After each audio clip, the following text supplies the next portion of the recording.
ब्रह्ममुरारिसुरार्चितलिङ्गम् निर्मलभासितशोभितलिङ्गम् जन्मजदुःखविनाशकलिङ्गम् तत्प्रणमामि सदा शिवलिङ्गम् देवमुनिप्रवरार्चितलिङ्गम् कामदहनकरुणाकरलिङ्गम्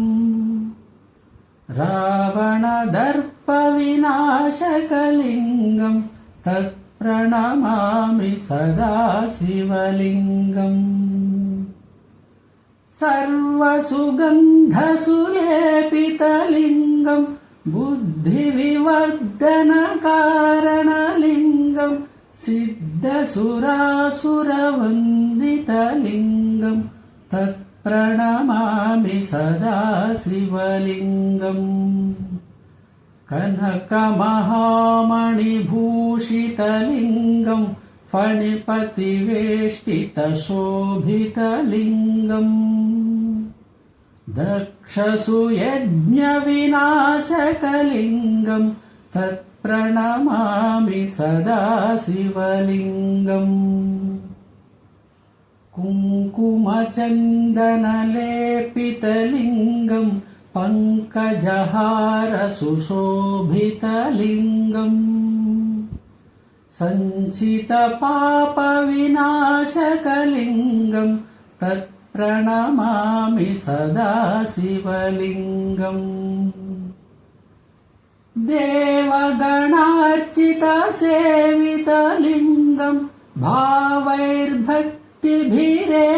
च लिङ्गम् दिनकरकोटिप्रभाकरलिङ्गम् तत्प्रणमामि सदा शिवलिङ्गम् अष्टदलोपरिवेष्टितलिङ्गम्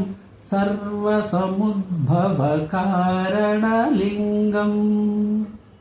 अष्टदरिद्रविनाशनलिङ्गम् तत्प्रणमामि सदा शिवलिङ्गम्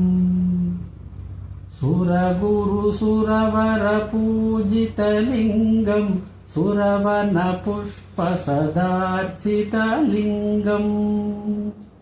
परमपदम् परमात्मकलिङ्गम् तत्प्रणमामि सदा शिवलिङ्गम्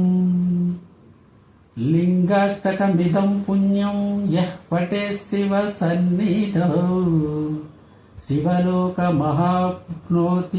शिवेन सह मोदते।